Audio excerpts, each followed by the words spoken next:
Hello नमस्कार, स्वागत है आप सभी का एक बार फिर से आपके अपने चैनल एलसीपी क्लासेस में। आज की इस क्लास में हम लोग झारखंड बोर्ड मैट्रिक का सब्जेक्ट मैथमेटिक्स का मॉडल सेट का क्वेश्चन नंबर 39 से लेकर के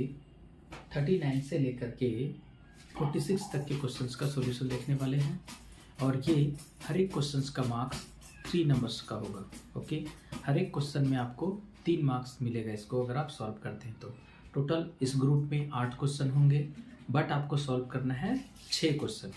और 6 क्वेश्चन का सॉल्यूशन करेंगे तो आपको 3-3 नंबर करके 6 या 18 नंबर इस ग्रुप से मिलने वाला है। तो आइए स्टार्ट करते हैं। हम लोग देखते हैं कि किस क्वेश्चन नंबर में किस तरह का क्वेश्चन आएगा और उसका सॉल्यूशन हम लोग कैसे फाइंड करेंगे। तो वीडियो के अंत तक बने रहिएगा ताकि आपको सारे क्वेश्चंस का सॉल्यूशन अच्छे से समझ में आ सके। अगर कोई डाउट होता है तो आप कमेंट में ज़रूर बताइएगा। तो आइए स्टार्ट करते हैं। क्वेश्चन नंबर 39 जो है वो कह रहा है सिद्ध कीजिए क्या सिद्ध करना है कि 3 + 4√5 एक अपरिमेय संख्या है। तो इसको हम लोग कैसे सिद्ध करते हैं? सबसे पहले इसको हम लोग मान लेते हैं कि ये परिमेय संख्या है और बाद में दिखा देंगे कि हम लोग गलत माने थे, यानी कि प्रूफ हो जाएगा कि आखिर ये अपरिमेय संख्या है। परिमेय हम लोग गलत मान लिए थे, इसलिए गलत रिजल्ट आ रहा था। ठीक है, तो मान लेते हैं, इसको सॉल्व करते हैं। सबसे पहले लिखेंगे कि माना 3 + 4√5 एक परिमेय संख्या है। एक परिमेय संख्या है, इसलिए इसको हम लोग P/Q के रूप में लिख सकते हैं। इसलिए 3 + 4√5 को हम लोग P/Q के रूप में लिख सकते हैं, जहाँ PQ क्या है? जहाँ PQ ऋणात्मक पूर्णांक है।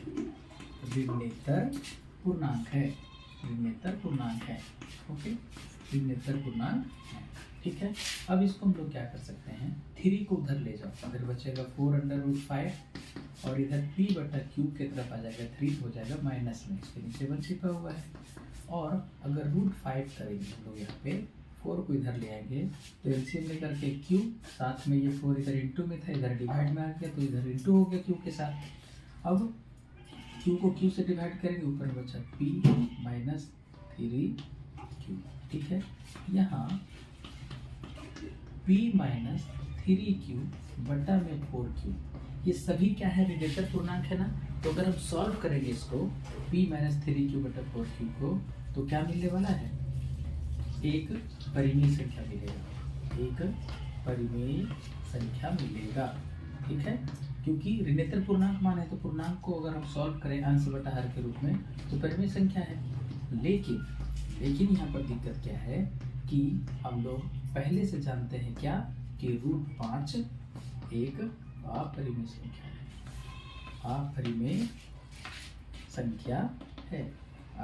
संख्या है ना। रूट जो 5 है वो अपरिमेय संख्या है। तथा सिंस हमारी मानी गई अवधारणा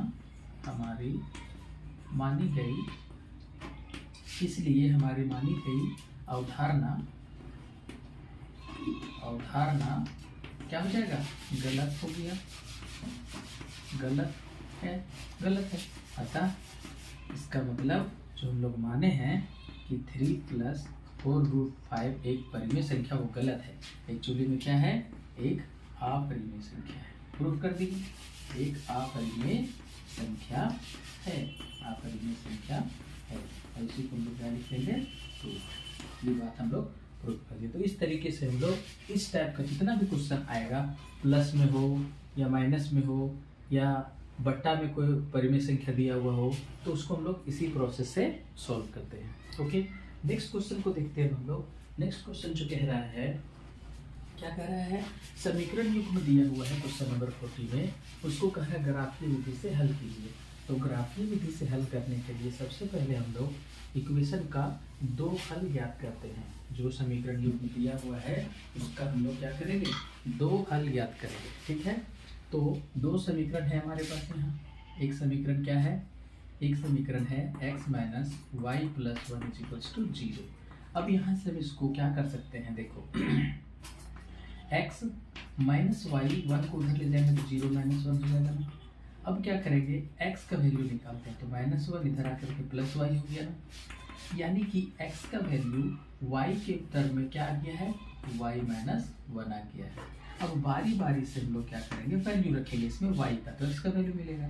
यदि x का वैल्यू हम 0 पुट कर दें तो नहीं सॉरी y का वैल्यू अगर हम 0 पुट करें तो x का वैल्यू क्या हो जाएगा, -1। जैसे नो ये 0 हो जाएगा तो -1 होगा ना। फिर एक बार हम लोग क्या करते हैं कि y का वैल्यू 1 पुट करते हैं, तब x का वैल्यू क्या मिलने वाला है, y का वैल्यू 1 - 1 यानी 0। तो इस सिचुएशन में x का वैल्यू क्या मिल गया, 0, जब y का वैल्यू हम लोग क्या लिए, 1 लिए। ओके, तो यहाँ से हमें इक्वेशन 1 को सॉल्व करने से हमें 2 पॉइंट मिला, 2 बिंदु मिला। जब हम लोग क्या किए थे, y का वैल्यू 0 रखे थे तो x का वैल्यू मिला था -1। जब y का वैल्यू हम लोग 1 पुट किए तो x का वैल्यू मिला। ओके, अब दूसरा जो इक्वेशन है उसको सॉल्व करते हैं। दूसरा इक्वेशन है 3x + 2y - 12 = 0। इसमें भी हम लोग ऐसे ही काम करेंगे, 3x + 2y करेंगे, इधर 0 की तरफ ले आएंगे तो हो जाएगा +12। यानी कि अगर हम यहाँ से 3x = लिखेंगे तो 12 में -2y हो जाएगा ना। और अगर x का वैल्यू फाइंड करना हो तो 12 - 2y होगा और बटा में आ जाएगा 3। ठीक है, बटा में क्या आ जाएगा, 3 आ जाएगा ना। ओके, अब फिर से हम लोग क्या करेंगे, वही प्रोसेस फॉलो करेंगे जो इसमें फॉलो किए थे। y का वैल्यू ले लेंगे 0, यदि y = 0 तो x का वैल्यू मिलेगा ना 12, ये 0 हो जाएगा पूरा, बटा में 3 केवल बचा, 3 चौके 12। यहाँ से x का वैल्यू क्या मिला, 4 मिला। ठीक है, यदि y का दूसरा वैल्यू लोगों, ठीक है, y का कुछ दूसरा वैल्यू ले लेते हैं। अगर हम यहाँ पर y का वैल्यू क्या रख लें, 3 रख देते हैं। ठीक है, तो x का वैल्यू क्या हो जाएगा, 12 - 3 दूना 6 बटा में 3, यानी कि 12 में से 6 गया तो 6 बटा में 3, 6 बटा में 3 होगा ना। यस, अब 3 एकम 3, 3 दूना 6 यानी 2। तो y का वैल्यू जब, तो x का वैल्यू क्या मिल गया, यहाँ से मिला 2, 3 दूना 6, x का वैल्यू 2 मिला। यानी यहाँ पे भी हमें 2 पॉइंट चाहिए था जो कि हमें मिल गया, उसको हम लोगों ने सॉल्व करके निकाला। तो क्या क्या निकाला, पहले जब y का वैल्यू हम लोग क्या पुट किए थे 0, तो x का वैल्यू मिला था 4।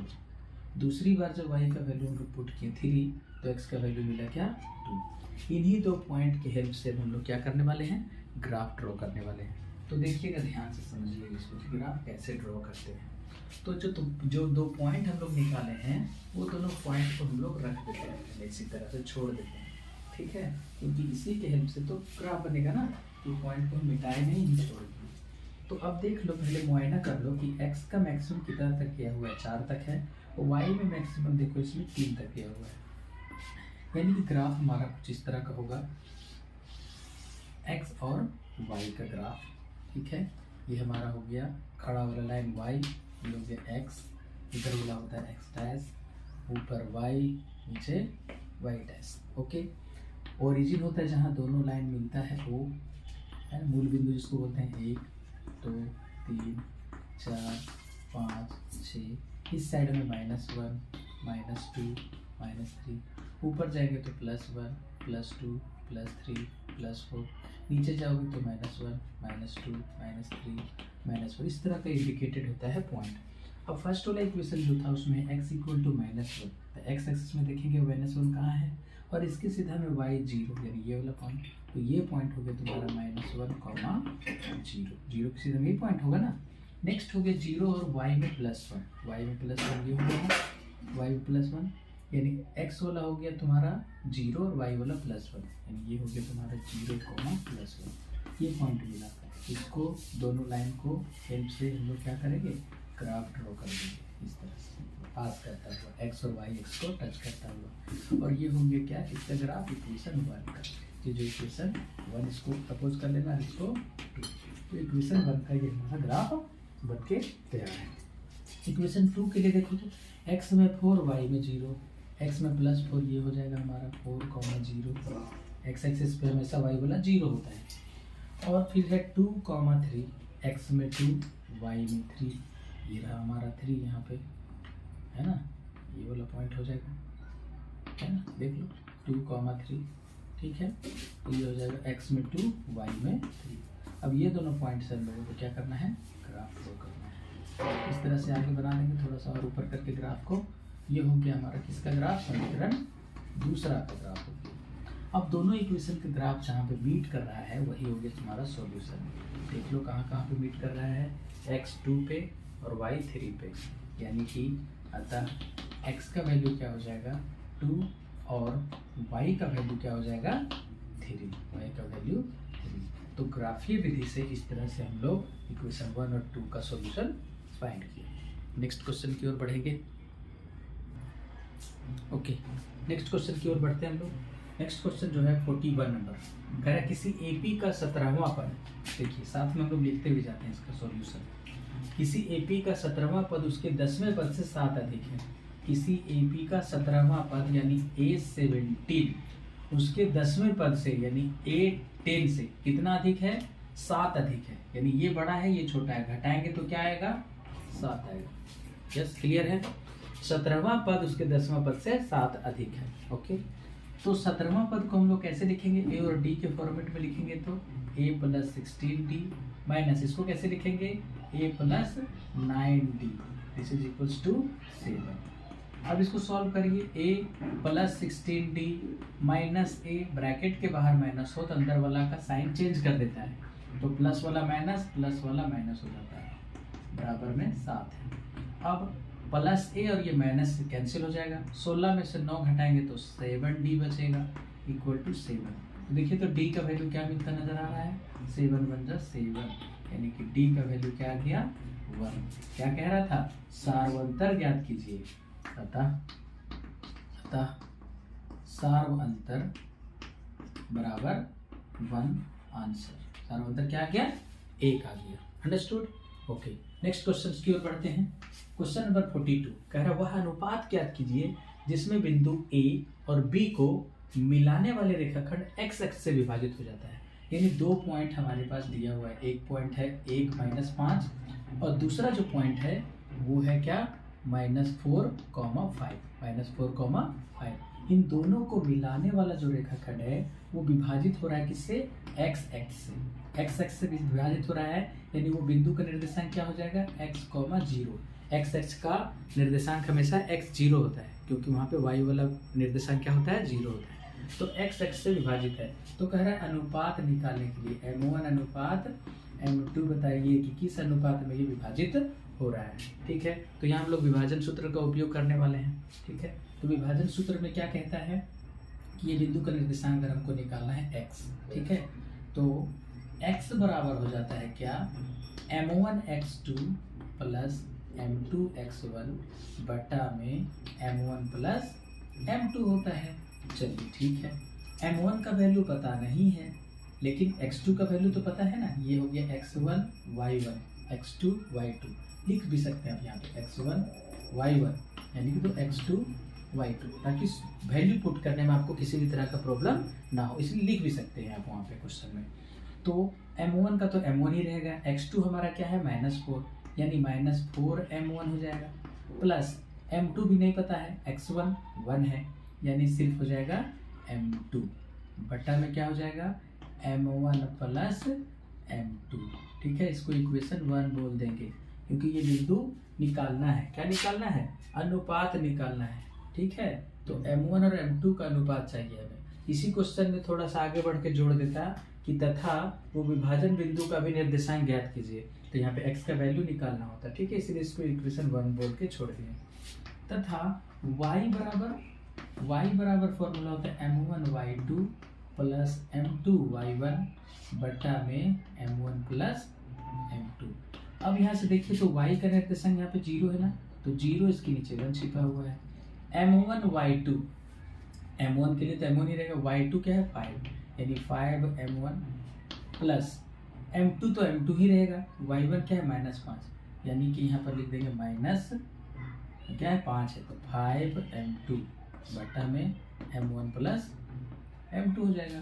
अब यहाँ से अगर हम क्रॉस मल्टीप्लिकेशन कर दें तो 5m1 - 5m2 बराबर मिलेगा क्या 0, और 5m1 बराबर हो जाएगा m2 और यहाँ से m1 बटा में m2 कर देंगे तो 5 बटा में 5 हो जाएगा। ओके, कट करो इसको, 5 एकम 5, 5 एकम 5, यानी 1 बटा 1। इसको अनुपात में लिखेंगे तो 1 अनुपात 1 हो जाएगा।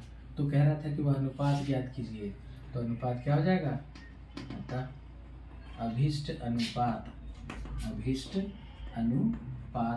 बराबर 1 अनुपात 1 होगा। 1 अनुपात 1 कहने का मतलब हुआ कि मध्य बिंदु है, यानी इक्वल पार्ट में उसको डिवाइड कर रहा है। ये जो एक्स अक्ष का बिंदु है ना, ये दोनों बिंदु को मिलाने वाले रेखाखंड को इक्वल पार्ट में डिवाइड कर रहा है, इसका मतलब यही होता है। अब देखो m1 का वैल्यू भी 1, m2 का भी वैल्यू भी 1। अगर हम m1 m2 का वैल्यू यहाँ रख देंगे तो x का पॉइंट मिल जाएगा और ये विभाजन बिंदु का निर्देशांक निकल जाएगा। लेकिन वो निकालने के लिए नहीं कहा है क्वेश्चन में, सिर्फ कहा है कि अनुपात ज्ञात कीजिए जिसमें बिंदु A और B को मिलाने वाले रेखाखंड को x एक्स से विभाजित होता है। वो जो रेखाखंड है वो x एक्स से विभाजित होता है, तो वो अनुपात क्या हो जाएगा, 1 अनुपात 1। ठीक है, नेक्स्ट क्वेश्चन की ओर चलते हैं। ओके, नेक्स्ट क्वेश्चन जो है वो कह रहा है कि 43 नंबर क्वेश्चन है, बिंदुओं A -5 1, B 3 -5 और C 5 - 2 से बनने वाले त्रिभुज का क्षेत्रफल ज्ञात कीजिए। ठीक है, मतलब कि एक त्रिभुज है हमारे पास, एक टेम्पोररी ट्रायंगल हम लोग बना लेते हैं। ओके, एक टेम्पोररी ट्रायंगल बना लिए। ठीक है, अब इसमें क्या करते हैं हम लोग, इंडिकेट कर देते हैं पॉइंट को। तो ए पॉइंट क्या है हमारा, -5 1। सेकेंड पॉइंट क्या है, ये पॉइंट है 3, -5 और थर्ड पॉइंट जो है सी वो कह रहा है 5 - 2 है। तो इस तरह से ये जो ट्रायंगल बना, इसका क्या करना है, क्षेत्रफल निकालना है। ठीक है, क्षेत्रफल निकालना है। तो जो पॉइंट है ना, ये हमारा हो गया x1 y1, ये जो पॉइंट है वो हो गया x2 और ये y2, ये हो गया x3 और ये हो गया y3।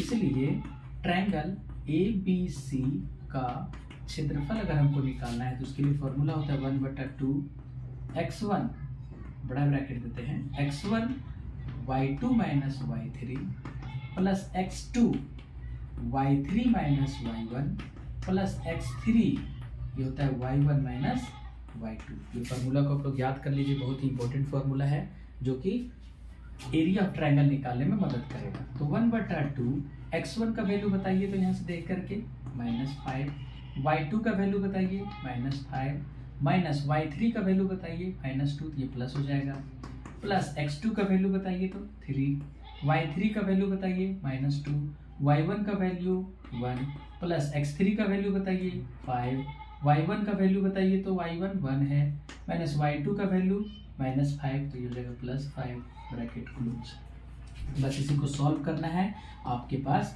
एरिया ऑफ ट्रायंगल मालूम चल जाएगा। ओके, तो अब सॉल्व करते हैं इसको। -5 को मल्टीप्लाई करना पड़ेगा, -5 + 2 यानी -3, प्लस 3 को मल्टीप्लाई करना पड़ेगा, -2 - 1 -3, प्लस 5 को इंटू करना पड़ेगा, 5 + 1 6। करेक्ट। ओके, नेक्स्ट स्टेप में हम लोग 1/2 ब्रैकेट के अंदर हो जाएगा, माइनस इंटू माइनस प्लस, और 5 तिया 15, प्लस इंटू माइनस माइनस, 3 तिया 9, प्लस 5 छके 30। करेक्ट। आगे सॉल्व करेंगे तो 1/2 हो जाएगा, इंटू में 30 और 15 होता है 45, होता है या नहीं, -9 कर देंगे, यानी 15 में से 9 गया तो 6, यहाँ बचा 3, बट्टा में इसका 2 से कट कीजिए, 2 एकम 2, 2 अठी 16, यानी कितना आ गया 18 है ना, वर्ग मात्रक, 18 वर्ग मात्रक हो गया क्या, क्षेत्रफल किसका, इस ट्रायंगल का जिसका तीनों पॉइंट का निर्देशांक दिया हुआ है। ओके, नेक्स्ट क्वेश्चन जो है 44 नंबर ट्रिग्नोमेट्री से रिलेटेड है, इसको प्रूफ करना है। तो प्रूफ वाला हमेशा हम लोग लेफ्ट हैंड साइड लेकर के चलते हैं। लेफ्ट हैंड साइड में हमारा है 1 + sin a, और बटा में इसका है 1 - sin a। इसको रेशनलाइज कर देंगे हम लोग, नीचे में है माइनस में तो प्लस साइन लेकर के बीच में इसको रेशनलाइज कर देते हैं, यानी हर का परिमेयकरण। 9 क्लास में इसको आप अच्छे से पढ़े होंगे, नहीं पढ़े हैं तो मेरा चैनल में प्लेलिस्ट बना हुआ है क्लास 9 का, उसमें जा करके आप हर का परिमेयकरण को देख सकते हैं डिटेल में। अब ये हो जाएगा क्या, ये ऊपर में सेम है ना, 1 + sin a 1 + sin a, तो 1 + sin a का होल स्क्वायर लिख सकते हैं इसको। नीचे देखो a - b यानी 1 - साइन ए का होल स्क्वायर, इसको कर सकते हैं। ठीक है, माइनस साइन था ना तो प्लस लगा करके यानी प्लस होगा, तो यहाँ पे ये चेंज हो जाएगा, A minus B A plus B, तो A square minus B square यानी साइन स्क्वायर ए हो जाएगा। Square root of 1 plus sine A है, ठीक है, इसका स्क्वायर है, और बटा में 1 माइनस साइन स्क्वायर ए। फॉर्मूला याद होगा आप लोग को, त्रिकोणमितीय सर्वसमीकरण में पढ़े थे हम लोग कि 1 माइनस साइन स्क्वायर ए क्या हो जाता है, कॉस स्क्वायर ए हो जाता है। तो ये हो जाएगा 1 प्लस साइन ए बटा में हो जाएगा कॉस स्क्वायर ए, और ये इसका होल स्क्वायर है ऊपर में। ठीक है, अब इसी बात को हम लोग एक साथ करके लिख सकते हैं, 1 प्लस साइन ए बटा में यहाँ पर कॉस ए पूरा का होल स्क्वायर। क्यों ऐसा किए, क्योंकि ऊपर वाला में भी स्क्वायर था, नीचे वाला में भी, तो पूरा ब्रैकेट के साथ कॉमन लेकर के स्क्वायर दे दिए। अब ये हो जाएगा हमारा क्या, कोई भी नंबर का कोई भी रूट के अंदर स्क्वायर आता है तो स्क्वायर रूट हट जाता है, यानी ये स्क्वायर रूट हट जाएगा तो बचेगा 1 प्लस साइन ए और बटा में हो जाएगा कॉस ए। अब ये कॉस ए दोनों को है, दोनों के लिए है, अलग अलग कर दो, 1 बटा में कॉस ए और ये हो जाएगा साइन ए बटा में कॉस ए। ओके, तो 1 बटा कॉस क्या होता है बताइए, ये होता है सेक ए, और साइन ए बटा कॉस से क्या होता है, ये होता है टेन ए। देखिए तो ये चीज प्रूफ करना था ना, it is equal to right hand side proof, PROVE proof. तो इस तरीके से हम लोग ट्रिग्नोमेट्री के क्वेश्चन को हम लोग इजीली सॉल्व कर सकते हैं। नेक्स्ट क्वेश्चन की ओर बढ़ते हैं। ओके, नेक्स्ट क्वेश्चन जो है क्वेश्चन नंबर 45, जो कि कंस्ट्रक्शन चैप्टर से रिलेटेड है, यानी चैप्टर 11 या फिर 11.1 या 11.2 में से किसी में से एक क्वेश्चन ये रहेगा। यहाँ पे कह रहे 5 सेंटीमीटर त्रिज्या का एक वृत्त खींचिए, केंद्र से 8 सेंटीमीटर दूर स्थित एक बिंदु से वृत्त पर स्पर्श रेखा युग्म खींचिए। स्पर्श रेखा युग्म खींचना है, तो कैसे ध्यान से समझिएगा इसको। हम विदाउट मेजरमेंट बना रहे हैं, बस एक तरीका मैं आप लोग को बता रहा हूँ। इसी तरह से वीडियो के साथ साथ आप लोग भी बनाते जाइएगा तो अच्छे से समझ में आएगा कि कैसे क्या होता है। 5 सेंटीमीटर त्रिज्या का एक वृत्त खींचिए, तो 5 सेंटीमीटर का एक त्रिज्या ले लेना पहले।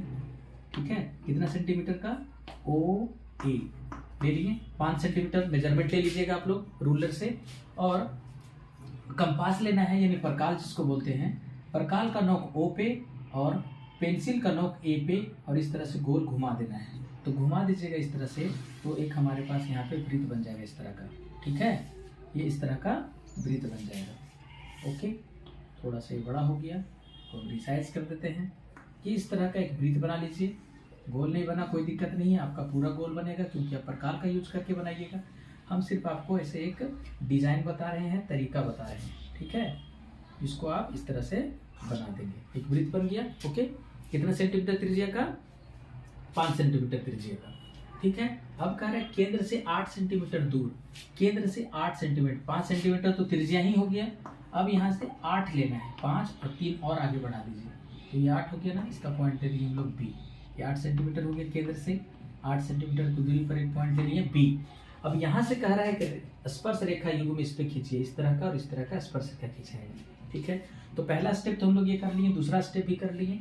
तीसरा स्टेप में क्या करना है, ये जो O से लेकर के B तक है, केंद्र से ना ये पॉइंट का डिस्टेंस है 8 सेंटीमीटर, तो केंद्र से हम लोग एक चाप लेंगे आधा से अधिक, यानी 8 सेंटीमीटर का आधा 4 होता है, यहाँ पर होगा, उससे अधिक यानी यहाँ तक ले लेंगे। इस तरह का एक चाप ले लेंगे, परकाल का नोक यहाँ, पेंसिल को बढ़ा करके यहाँ तक ले आएंगे और ऊपर में कट करेंगे इस तरह से चाप, और नीचे में भी इस तरह से कट होगा चाप, यहाँ से इस तरह से नीचे, ये ऊपर और नीचे।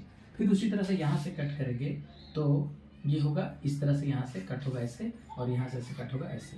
तो जहाँ जहाँ कट होगा उसका नाम दे देंगे हम लोग क्या, P, और इधर दे देंगे Q। इन दोनों को ज्वाइन कर देंगे डॉट डॉट लाइन से। ठीक है, डॉट डॉट लाइन से इसको हम लोग इस तरह से ज्वाइन कर देंगे। अब ये ज्वाइनिंग पॉइंट यहाँ OB को जहाँ मीट किया वो उसको कर दो सेंटर O डैश, सेंटर मान लो उसको। अब केंद्र मानने के बाद यहाँ पे परकाल का नोक रखना है, पेंसिल का नोक B पे, और एक और सर्कल ड्रॉ करना है डॉट डॉट लाइन वाला, लाइक दिस, इस तरह से एक सर्कल ड्रॉ कर देंगे। और ये जो सर्कल बनेगा तुम्हारा, ये पहले वाला सर्कल को 2 पॉइंट पे टच करता हुआ जाएगा। एक देखो यहाँ पे टच कर रहा है, एक यहाँ पे टच कर रहा है, उसका नाम हम लोग कुछ दे देंगे। ठीक है, इसका नाम दे देंगे, यहाँ टच किया R, और यहाँ जो टच किया उसका S, और B से R को मिला देंगे इस तरह से, और B से फिर S को भी मिला देंगे। तो यही हमारा हो गया क्या, ये स्पर्श रेखा हो गया। यहाँ बी आर बराबर बी एस, तो स्पर्श रेखाएं बना। बस यही कंस्ट्रक्शन का काम है। आई थिंक आपको समझ में आया होगा। नहीं समझ में आया, वीडियो को रोक करके जो हम बोल रहे हैं उसको पहले कर लीजिए, उसके बाद फिर समझते जाइए। ठीक है, ये हो गया 45। लास्ट क्वेश्चन जो है इस ग्रुप का, जो कि 3 मार्क्स वाला है ना, तो ये लास्ट क्वेश्चन जो है उसमें एक आकृति दिया हुआ है इस तरह का, और कह रहा है छायांकित भाग का क्षेत्रफल निकालिए। तो कैसे छायांकित भाग का क्षेत्रफल निकालेंगे, उसके लिए हमको इसको मिटाना पड़ेगा। मिटा देते हैं। आप लोग के पास पहले से है, वीडियो को पॉज करके या पीछे करके देख सकते हैं उसको। तो आकृति में चतुर्थांश OPBQ एक चतुर्थांश है, यानी वृत्त का एक चौथाई भाग है। उसमें एक वर्ग है OABC एक वर्ग बना हुआ है, जिसमें OA दिया हुआ 20 सेंटीमीटर। ये 20 सेंटीमीटर इसका साइड है, तो वर्ग है तो ऑल साइड होगा 20 सेंटीमीटर का ना। देखो ये वाला भी हो जाएगा 20 सेंटीमीटर, ये भी साइड हो जाएगा 20 सेंटीमीटर, ये भी हो जाएगा 20 सेंटीमीटर। ठीक है, तो कह रहा है कि वर्ग छायांकित भाग का क्षेत्रफल इसका और इसका निकालना है। तो क्या करेंगे हम लोग, ये चतुर्थांश का क्षेत्रफल में वर्ग का क्षेत्रफल को घटा देंगे तो छायांकित भाग का क्षेत्रफल निकल जाएगा। तो इसका पहले त्रिज्या निकालेंगे हम लोग, OB को मिला करके ये त्रिज्या निकालेंगे। तो वर्ग का प्रत्येक को 90 डिग्री होता है ना, तो ये 90 डिग्री हुआ यहाँ पर, तो ये कर्ण हो गया ना। ठीक है, यहाँ समकोण त्रिभुज बन रहा है, जो कौन है समकोण त्रिभुज OAB में पाइथागोरस प्रमेय से, पाइथागोरस थ्योरम से क्या हो जाएगा, OB का square is equals to OA का स्क्वायर प्लस AB का स्क्वायर। अगर हमको OB निकालना है तो रूट के अंदर आ जाएगा क्या, OA स्क्वायर और AB स्क्वायर। देखो तो यहाँ मालूम है OA 20 है, 20 का स्क्वायर, AB भी मालूम है, वो है 20 का स्क्वायर। ओके, तो 20 का स्क्वायर होता है 400, फिर से 20 का स्क्वायर 400, यानी रूट के अंदर 800, यानी इसका वर्गमूल निकालेंगे तो 20√2 सेंटीमीटर हो जाएगा। 20√2 सेंटीमीटर होगा, आप निकाल के देख लीजिएगा। ठीक है, तो ये मिल गया मेरा R, रेडियस मिल गया। ठीक है, चतुर्थांश का। अब हम लोग क्या करेंगे, छायांकित भाग का क्षेत्रफल निकालेंगे। छायांकित भाग का क्षेत्रफल, और वो कैसे निकलेगा, चतुर्थांश का क्षेत्रफल में घटा देंगे वर्ग का क्षेत्रफल। यहाँ पे वर्ग क्या है, OABC। तो चतुर्थांश का क्षेत्रफल हो जाएगा पाई स्क्वायर बटा में 4, और वर्ग का क्षेत्रफल हो जाएगा क्या, भुजा का स्क्वायर। तो पाई का मान कह रहा था 3.14 रखिए, इसी को रखेंगे हम लोग 3.14 इंटू R का वैल्यू क्या मिला है, 20√2 का स्क्वायर बटा में इसका जाएगा 4, माइनस भुजा क्या दिया हुआ था वर्ग के लिए 20, तो 20 का स्क्वायर। ठीक है, 3.14 20 का स्क्वायर हो जाएगा 400, √2 का स्क्वायर सिर्फ 2 होगा, बटा में यहाँ 4 है, 4 से 400 को काट दो 112 में, यहाँ आ जाएगा आंसर 400। ठीक है, अब इसको गुना कर दीजिए। ठीक है, 2 से पहले गुना करते हैं, 2 चौके 8, 2 एकम 2 और 2 तिया 6, साथ में डबल जीरो भी आ जाएगा, 2 अंक के बाद दशमलव भी पड़ जाएगा, माइनस में 400 भी रहेगा। तो 628 में 400 घटा देंगे तो क्या मिलने वाला है, 228 वर्ग सेंटीमीटर स्क्वायर। ये छायांकित भाग का क्षेत्रफल मिला कितना, 228 सेंटीमीटर।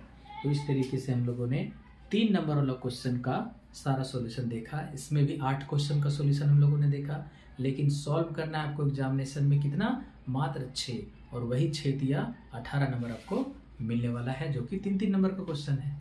ठीक है, तो आई होप कि आपको आज का ये सेशन पसंद आया होगा। वाकई आपको आज का ये क्लास पसंद आया है तो लाइक बटन जरूर दबा दीजिएगा, जिससे हमें कुछ नहीं बस उत्साह बढ़ेगा कि मेरे वीडियो में इतना लाइक मिल रहा है, तो हम और बेहतर तरीके से अपने आप को आप लोगों के बीच प्रेजेंट कर पाएंगे। तो लाइक बटन जरूर दबा दीजिएगा, अपने दोस्तों रिश्तेदारों में शेयर कर दीजिएगा, क्योंकि अगर आपको अच्छा लगा है तो शेयर उनको अच्छा लगेगा, उनको भी समझ में आएगा, तो उनको भी लाभ मिल सकता है। तो thanks for watching, see you in the next video, जिसमें हम लोग लॉन्ग क्वेश्चन आंसर को करेंगे, जो कि आपको 5 नंबर देगा। 6 क्वेश्चन होगा, उसमें 4 का सोल्यूशन करना है, 5 चौके 20 नंबर मिलेगा। उसका भी सोल्यूशन बहुत ही ईजी है, देखेंगे हम लोग उसको नेक्स्ट वीडियो में।